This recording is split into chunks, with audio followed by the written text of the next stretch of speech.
Welcome to The Explainer. So, you're thinking about starting a business? Awesome. Today, we're going to build a practical roadmap, step by step. Let's just cut through all the noise and the hype, okay? Think of this as your personal guide, walking you through everything you actually need to know, from getting your head right to actually growing the thing. Okay, so let's start with a really important reality check right here. That quote says it all, doesn't it? See, the first step on this whole journey, it's not some genius idea, it's not a fancy business plan. Nope. It's all about getting your mindset right. Yeah, before you even think about registering a company name or, building a website, you've got to be brutally honest with yourself. You need to really, truly understand what you're about to sign up for. We all see it in the movies, right? The fancy suits, the private jets, the big dramatic meetings. But let's be real, that's not how it starts. The reality, it's high risk. It's a tough, intense struggle. We're talking incredibly long hours for years, before you even get a whiff of that kind of success. So here's the question you have to ask yourself. When you look at this list, do these challenges, do they excite you? Or do they just plain scare you? If you're okay with taking big risks and you're genuinely ready for a 3 to 5 year grind with basically no breaks, then yeah, business is for you. And if not, that is totally okay. It's just way better to figure that out now. All right, so your head's in the right place, you know what's coming, and you're still in. Perfect. Now let's start building that foundation. We're going to focus on 3 key things: the idea, when to start, and who you start with. So, when's the perfect time to actually do this thing? Honestly, the best time is whenever you have a bit of a safety net. College is pretty much ideal, right? Because you don't have the pressure of earning a living just yet, which gives you all this room to experiment and, frankly, to fail and learn from it. The next best option, after you've worked for a few years. You get to learn on someone else's dime, see their mistakes, and maybe save up a little starting capital. Okay, this next one, this is huge. It's a myth that seriously stops so many talented people before they even get started. The big question is, do you really need that 1 in a million world-changing idea? The answer is a hard no, absolutely not. Waiting around for some totally unique idea is a trap. Seriously, just look at what's already out there and figure out how to make it better or faster or cheaper. Or, hey, find a business that's working great in another city and just copy it. Be the first to bring it to your town. At the end of the day, how you execute is way more important than how unique the idea is. So what about a partner? Should you go it alone? Look, having a co-founder can be a game changer, but you have to get the chemistry right. The two of you must share the exact same vision for the future. But your personalities and your skills, they should be different. They should complement each other. Like, if you're the sales guru, you need to find an operations genius. The whole point is to fill in each other's gaps. Okay, you've got the mindset, you have an idea, maybe you even found a partner. You're ready to make this thing real. But hang on, stop.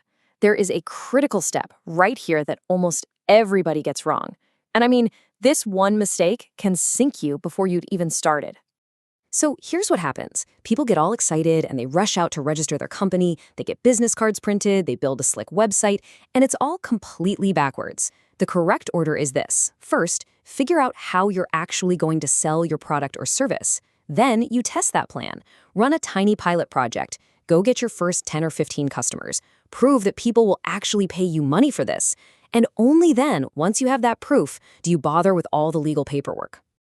And right there, that is the #1 reason most new businesses fail. They build everything first, the product, the team, they might even rent an office, all before they know for sure if anyone's going to buy it. You have to validate the demand first. Then you build the company. Okay, so your idea is tested, it's official, you're up and running. Now we need to talk about the fuel for this engine. We're talking about money, how you get it, and this is the important part, how you spend it.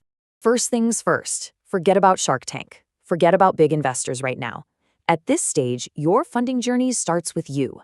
The first money in has to be your own savings. It proves you're all in. After that, you can go to your close circle, friends, family.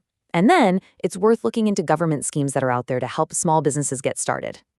Look, how you spend that first bit of cash is everything. The golden rule is super simple. Stay lean. Do not buy an office. Work from your kitchen table. Don't buy a bunch of new laptops. Rent them. Every single penny you spend should go towards something that gets you a customer. That's it. Avoid any big fixed costs that just tie up your money. Now I want to talk about one single number. Just one. And honestly, this might be the most important number for your business's survival. This right here, this is your lifeline. You need to figure out all your monthly expenses, salaries, software, marketing, you name it. That total is your burn rate. Now listen closely. You must always have at least 6 times that amount in the bank, always. And this isn't just a rainy day fund, it's a strategic weapon. It lets you change direction if something's not working or survive if a big client pays late, all without having a total meltdown. So you've got money, you're making sales, and you've made it through those first brutal months. That is fantastic. So for our last section, let's talk about how we turn this little startup into a real business that can last and, more importantly, that can grow. Because as you start to grow, the decisions just get bigger and harder, don't they? What's our next product? Who should we hire? Should we open a new office? You're going to get pulled in 100 different directions. So who do you listen to? Where do you find the right answer? Well, there's only one advisor you can ever truly 100% trust. And it's not a person, and it's not your gut. Think about it. Your co-founder can be wrong. Your smartest mentor can be wrong.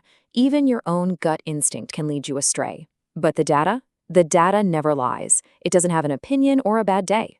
So you have to track everything. Sales, expenses, how much it costs to get a new customer. You let the numbers, not your feelings, drive the big decisions. And this leads to the real key to growth. You have to move away from relying on one person, and that person is usually you, to relying on systems. And what's a system? It's just a documented, repeatable way of doing things for every part of your business. This is so important. This is how you stop your business from becoming just a high-stress job that you own. You have to get all that knowledge out of your head and onto paper. Write down how sales are done. Write down how you hire someone. This creates a playbook, an operating manual, so that anyone can come in and do the job. It's how your business finally starts to grow beyond just you. And that really leaves us with one last big question. You have to ask yourself this constantly as you build. Are you just building a job for yourself, or are you building an engine, a machine that can eventually run without you? Because your answer to that question is going to shape every single decision you make from this day forward.